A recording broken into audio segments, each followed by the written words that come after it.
Hello everyone, Kirk Klein with Hallmark University here. Today we'll be covering Don Iacobucci's Marketing Management, 5th edition for BUS5332 Marketing Management. We'll be going over Chapter 8, New Products and Innovation. So new products and innovation follows under, of course, the 4 Ps, right? So our managerial checklist that we'll be going over today is how to develop new products and introduce them to customers. What is the product life cycle? How do new products and extensions fit in the marketing strategy? And what trends should I watch, right? So that's our marketing framework for the 4 Ps. And discussion question, number 1, list 3 new products. And why do you think companies introduce new products? So 3 new products, when we think about it, could be anything, right? Like a self-tying sneaker. Although, when you think of it like that, they probably figured that one out with Velcro, right? So not all new products are the best idea. And when you think about it, why do you think companies introduce new products? Probably to add a little bit of breadth or possibly depth to their product offering, but then also an additional revenue source, right? So why improve products? For corporate pride, to be consistent with innovative image, to better attract or satisfy customers, to stave off competition, and because the macro environment changes, consumer tastes, natural resources, demographics, cultural changes. So lots of reasons to improve a product. One thing within the wellness realm that we offer is UV ultraviolet tanning, so regular old indoor tanning, right? And what we found is that people want new shiny machines. It doesn't really matter if the machines do the same thing or not. They want to see new shiny machines. So one year we added LED lighting to the inside of all of our machines, and then the next year we added in LED lighting to the outside of our machines. And somebody actually remarked that, sure enough, we were always staying on top of it because we always had brand new looking machines. Well, one year it cost me $35 a machine to add the LED lighting, and the next year I added $35 more in LED lights to the outside of the machine, and apparently that's new. But it satisfied the customer's need that we were staying on top of things. It wasn't the same old machine. Approaches to developing new products, top down or inside out, idea generation, design and development, commercialization. Customer feedback is sought later in the process, marketing support, product launch. Works well in industries where internal R&D has expertise that end customers lack. Co-creation, bottom up or outside in. Customer and company co-create products. Okay, so that's approaches to developing new products. And when we think about new product development process, you get your idea generation, market potential, concept testing, design and development, beta testing, and then launch. So the new product development process is not entirely linear. It is important to continually revisit prior decisions and change when necessary. So a good decision in stage 2 may not be a good decision in later stages. So it might be revised yet again. So that's why the process is so lengthy. And you might, instead of going from one side to the other side, you might go up a little bit, come back up, maybe sideways, and then come back in, right? So it's not a completely linear process. Marketing is involved throughout the process. Idea generation, refinement, marketing mix, decisions of all kinds are going to involve marketing. Because when you create whatever the new product is, you're going to need to sell it. So you're going to need to market it, right? So where do new ideas come from? Internal, the boss, R&D, in-house experts, brainstorming, employees, like suggestion boxes, feedback from frontline or Salesforce. Gosh, it would be easier if we could deliver it this way. External, customers, complaints, top users, marketing research, focus groups, scan blogs, business partners, requirements to decrease costs, requests to enhance quality, competition, context. Remember PEST, i.e. trend spotting, right? So when we think about it, back in the day, General Motors had a company called Saturn, and Saturn had a red lever, what have you. And what that was is along the assembly line, if an employee came across with a new idea, they could stop the assembly line and explain that new idea. And if it could add more efficiency, they benefited, not just financially, of course there's pride, but that was the in-house experts. I do believe Google time was a thing. I don't know if that's the correct name about it, but Google spends a certain percentage of their time, or gives their employees a certain percentage of their time, to work on pet projects. And these pet projects were things like Gmail. That was a pet project. Someone was working on it. This is what we could do with it. And that's how things like Gmail came out. Google Maps came out that way. Someone was working on a pet project. Because Google wanted to be more than just a search engine. They wanted to be way more. And companies that are really bright, I think, take the time to give their employees paid time. So 20%, 10% of their time.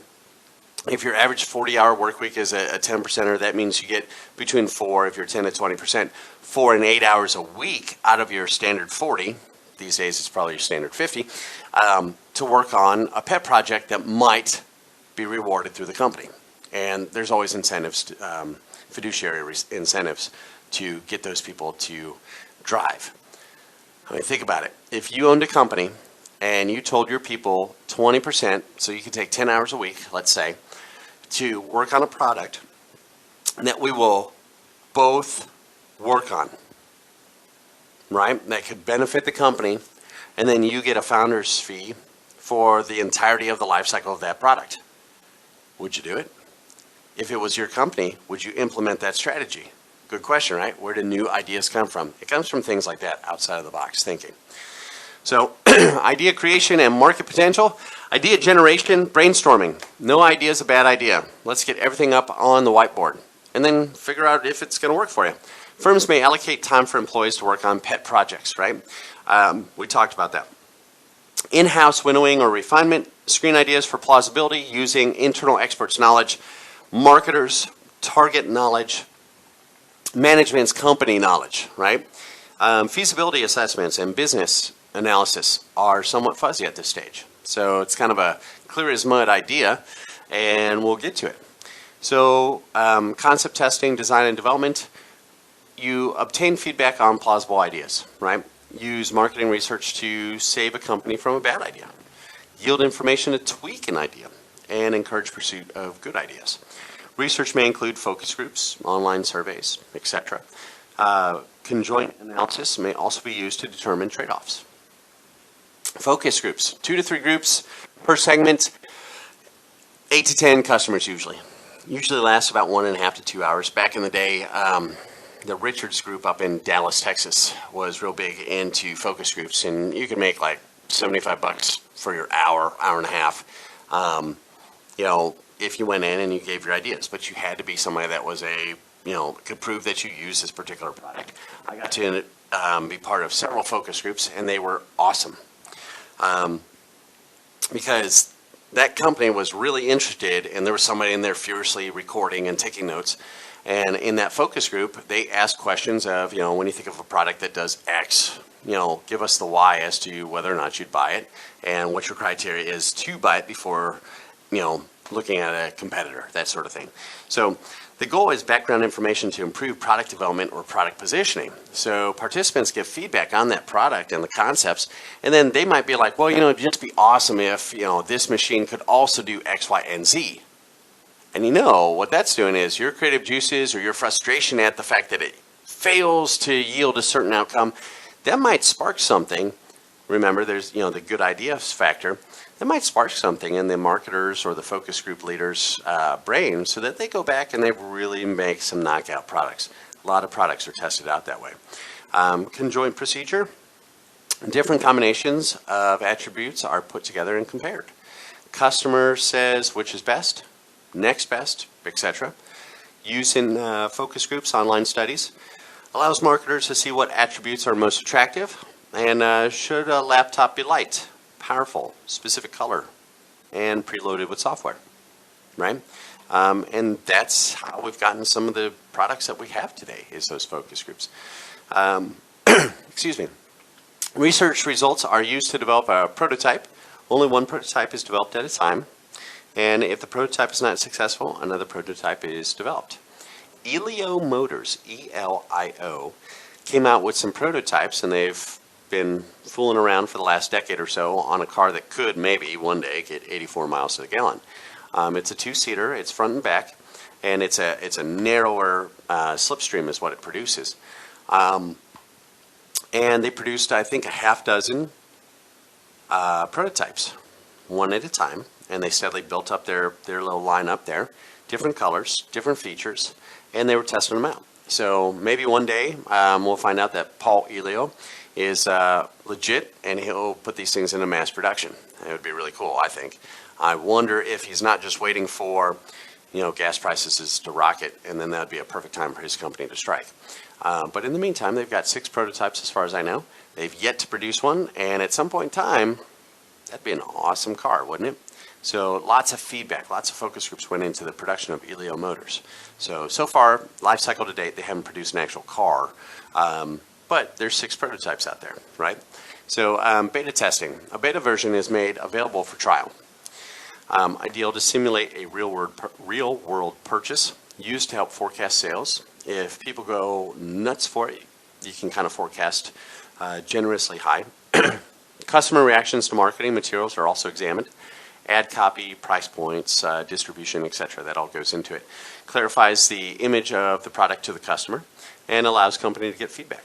So a lot of beta testing. These days, we're in beta testing for various video games and online platforms. So I'm sure we're all familiar with that. So you get to try the product in the market on a small scale before an expensive full-scale rollout, right? So if the beta test bombs, everything was good up to that point, well, it saves you a whole bunch of full-scale, massive rollout. Area test markets, product is made available, and ads are run in a few randomly selected metropolitan areas. I would assume bigger metropolitan areas give you a greater advantage as far as that beta. Sales are observed and compared to sales in control markets. Not as commonly used now because they're expensive, they require setup, they kind of tip off the competition of what's going on, and sample areas may have their own flavors, right? What works in Boston may not work in LA, which may not still work in San Antonio. Electronic test markets are more valid than area test markets. So households within a sample of metropolitan areas are selected. Some are designated test and some are control. Electronic cable transmissions are sent to test households but not sent to the control households. The differences between the test and the control households purchasing are then evaluated, right? So simulated test markets. So popular pre-market launch tests. Customers are recruited and given play money to shop in a simulated environment, and they can buy the new product and the competitors' products. Advertising materials are available with competitors' advertising. Marketers record purchases, and customers complete a survey.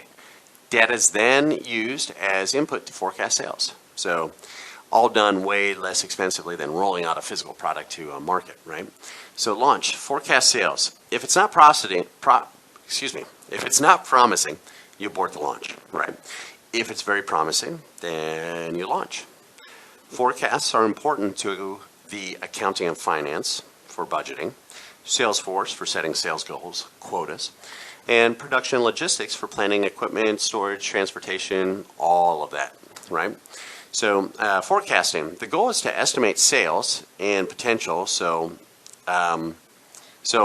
not actual sales, right? So this is our sales potential. We think that we'll do $100 million worth of sales. That's not hard money yet. But it does help to determine market potential, or MP, and how many units might be sold. So you start with secondary data, census, sales of similar products, that sort of thing, relevant in-house benchmarking data, and most large-scale companies will have that information. Forecasting, again, estimate the purchase intention, the PI. Likelihood target will buy the product and use recent marketing research. So assume research suggests PI equals 0.7. So note customers usually overstate PI. Estimate 3/4 downward, so P equals 3/4 times 0.7, which equals 0.525. So a little bit of math there. See, and you thought you wouldn't be using college algebra. Sure enough, it's right here, right? So forecasting continued again, determine the price, the PR. Remember economics. PI may increase as PR decreases, right? So forecasting equation equals the SP equals MP times PI times PR. Remember, this number is not profit, it is maximum sales. A lot of people get caught up and they're like, oh, we're going to do $100 million in sales. Yeah, but that's $100,000 in profit. Was it worth it? Probably not. So somebody messed up on that forecasting, right? So timing. Process of developing new products can be relatively quick or slow. So delays caused by internal activities such as testing, external factors such as regulations. New pharmaceuticals take years. Promotional efforts are intended to create enough sales to recoup the development costs. And that's why a lot of companies, like Viagra is a great one because everybody knows Viagra, right? Or Lipitor. They give those companies a 14-year, I believe it's 14-year patent on that. And once the patent expires, that means generic manufacturers can make the same drug. But in that 14 years, that window is designed to allow that pharmaceutical company to recoup their loss. And usually what that means is there's a proprietary chemical matrix that only that company has access to. Now, you know, somewhere in there, everybody else has access to that particular drug because they've deconstructed it and they've been working on their own knockoff. Well, they're not allowed by law to sell that knockoff until that 14-year patent has expired. Once it's expired, all bets are off, right? So that would be external factors like regulations. And then, you know, the promotional efforts are intended to create enough sales to recoup the development costs. So that's why, you know, once Lipitor comes out, Lipitor was its own thing. It was bought for $1 billion, and I think worldwide it's made, oh gosh, several hundreds of millions of dollars. By 2020, the statin category should have reached $1 trillion worldwide. Something we should look into, right? So discussion questions number 2, outline each likely stage in the new product development process for the introduction of Swiffer Sweeper. So think about that, right? When they're thinking about how do we sell a throwaway mop and / dust mop, wet dry mop, right? So when we go through that, it would be a matter of, you know, what's the market potential? Who has a mop these days? Well, hardwood, laminate flooring, carpet seems to be out to a certain degree in most new homes. You've got a lot of tile, you've got a lot of laminate, you've got a lot of hardwood, you've got ceramics that look like hardwood. My last 2 houses have not had carpet, so the Swiffer Sweeper market potential all of a sudden looks really big, right? And then the purchase intention. You know, I think I've bought like a dozen of those things because as they break, I just go right back to the store and buy another one. You know, when we look at the pricing of it, what's it cost? Well, the thing falls apart after about a year, and they cost about $12. $1 a month, not bad. What's it cost to make, though? So forecasting equation. So we've got our estimated sales potential, our marketing potential. We've got our purchase intention, that fancy equation. So, you know, what would the Swiffer Sweeper look like? So product lifestyle, let's take a look at it. We've got introductory, product life cycle.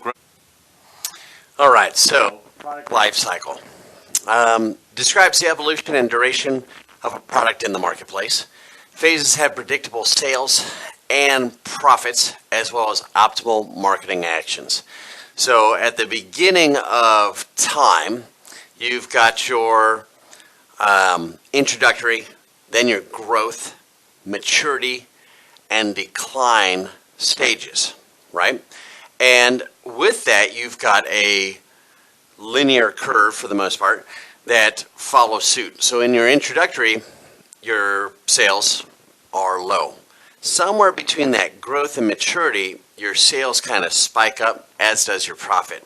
In that decline stage, the sales might still be much higher than it was in the introductory, but profitability is coming down, right? Because we're winding it down.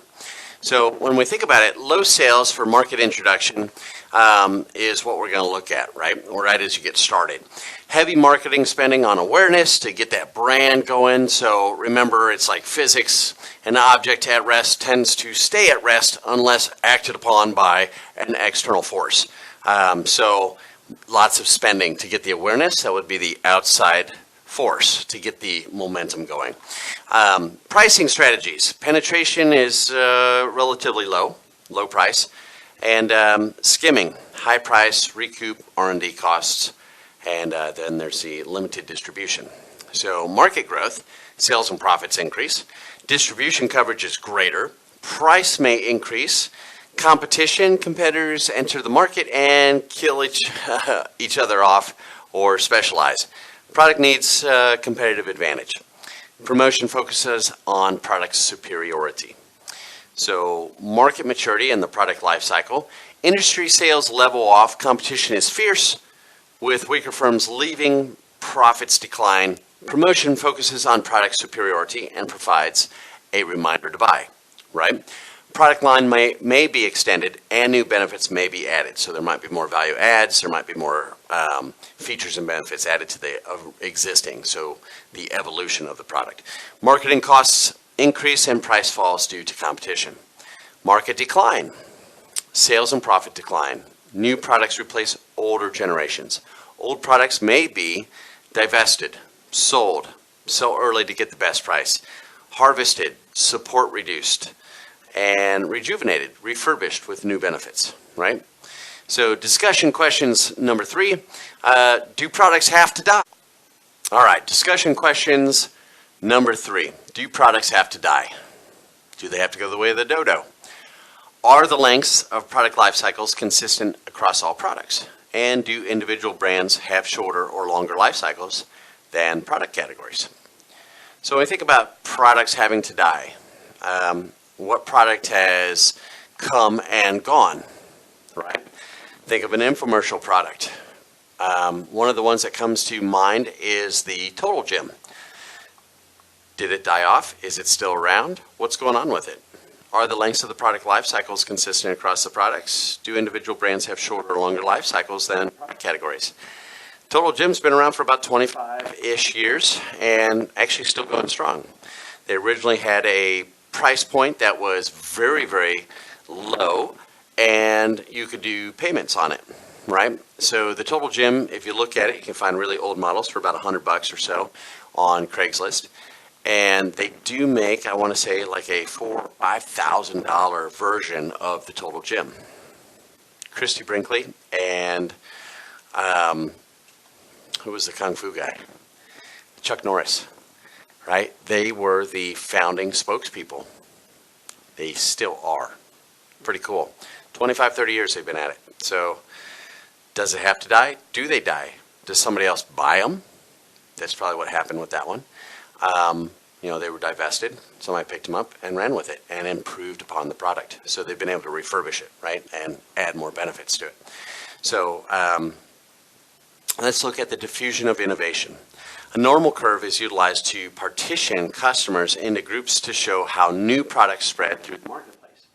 So when we look at that, you've got your innovators, right? The first 2.5%. You've got your early adopters, the next 13.5%. The early majority is the next 34%, and there's the late majority, another 34%, and then there's the laggards over time, 15%. The sweet spot is somewhere in that, I believe, peak of the early adopters, or the early majority. So if you can get those folks, you've got over 50% of the market. So the innovators are the first 3 to 5%. They like to try new products and they're willing to take risks. Like the first flat screen television, they were like $10,000 to $20,000, and very little difference between them and a tube TV.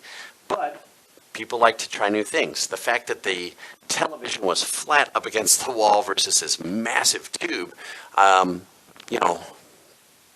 innovators. They wanted to have it. They liked the new products. They were willing to risk it. Betamax would be another one.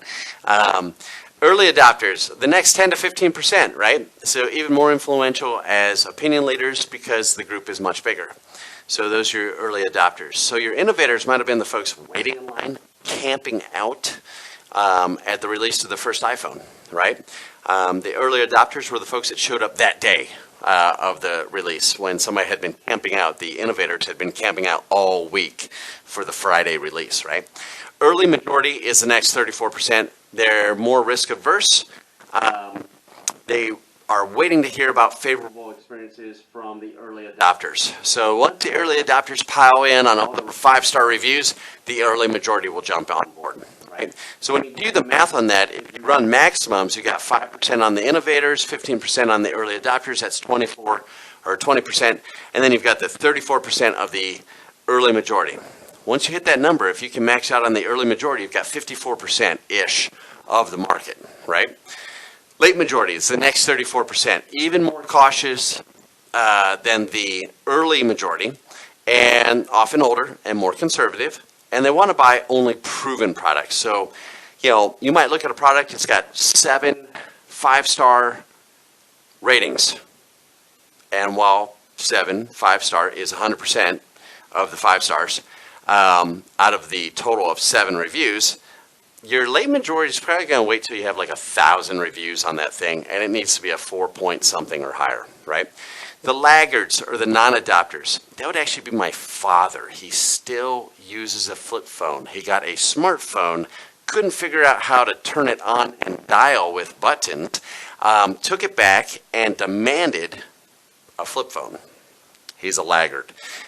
Most risk adverse, skeptical of new products. He was really skeptical because there were no buttons on the screen. He didn't know where to press. It was like you could press anywhere.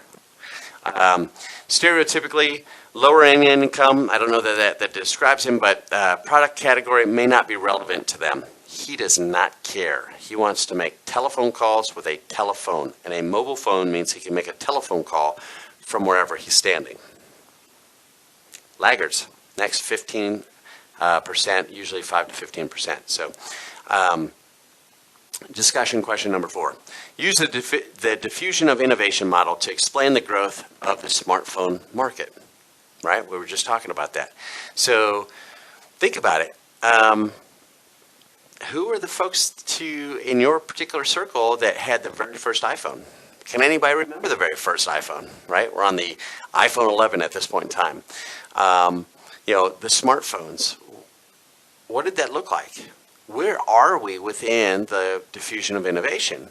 Are we hitting that maximum curve on that bell curve? Are we finally hitting the part where, you know, the market is saturated and we've only got the laggards left that we're really finally switching over? I would say that my mom, along with my father, are in the same group of the laggards with the smartphones. My mom, a year ago, just got her first smartphone. Kind of crazy, right? So I think it's, as far as a market is concerned, where smartphones are, I would say that we're in that laggard stage. So if you're just now getting one and you're at that age bracket, you're definitely a laggard. They've been around for a good 15, 20 years now. Cumulative diffusion. Diffusion curve is recast to show cumulative sales. So the tipping point, the point at which sales rate increases rapidly, right? So that's where on the graph where it's coming along, it's going up, and then it takes a very sharp or very steep incline. That's your tipping point, right? So 2 ways to use the diffusion model. You can observe early sales data, fit the model, and predict future sales. You can plug in past results on similar products and predict future sales. Both are going to be close. It's still an algebraic equation, right? So if you need to revisit college algebra, I highly recommend doing it with these particular models. The mathematical model of diffusion is quite complex, but it's basically an algebraic equation. So model of diffusion, coefficient of innovation, P, likelihood purchase or adoption due to promotion, increase P by decreasing price earlier, right? Coefficient of imitation, Q, likelihood of purchase or adoption due to word of mouth information. Q is usually bigger than P, right? Increase Q by decreasing price later, okay? Acceptance of new products tends to be higher when the new product has clear relative advantage. The BlackBerry came onto the scene as one of the very first smartphones, and it dominated because of its proprietary capacity to mesh with any email. Ultimately, that was its downfall because some people were sneaky about how they presented it. It's compatible with customers' lifestyles, right? So the acceptance of new products tends to be higher when the product is compatible with customers' lifestyles. Email was the thing when the BlackBerry came out. That seemed to be our critical communications model. So another way to get folks to accept new products is to make it not overly complex, or it has a massively user-friendly interface, right? Windows, graphical user interface, GUIs. The moment GUIs hit, it was massive. It's easily tried or sampled, right? Could you imagine if every computer at Best Buy had a lock screen and they're like, nope, sorry, if you're not going to buy it, you can't even touch it. Don't turn it on. You wouldn't buy it. You've got to take that thing for a spin. So, new product willingness. Companies vary in their willingness to pursue new products from innovator to reactor. Market pioneers have difficulty with really new products. First movers launch incrementally new products because there is less risk. So the hybrid, before we got to the first pure electric vehicle, right? We had hybrids all over the place at first. Early followers have approximately the same survival risks. So growth strategies. You've got current products versus new products, current markets, market penetration with the current product, new products, product development, right? So then we've got current products and new products again. Then we also have new markets, so market development for the current product. And then for new products, diversification. So when we look at that, market penetration is you sell the same products to current customers, right? New ways to use, better marketing mix, etc. Easiest strategy there. Product development, sell new or modified products to current customers. Introduce extensions and new variations. The first time the iPhone or any of the smartphones went with colors, everybody was like, oh my gosh, I've got a red one. Really? If that's what helped you buy it, great. So introduce extensions or new variations. Company wants to be innovative. I don't know how a red iPhone's innovative, but hey, good for you.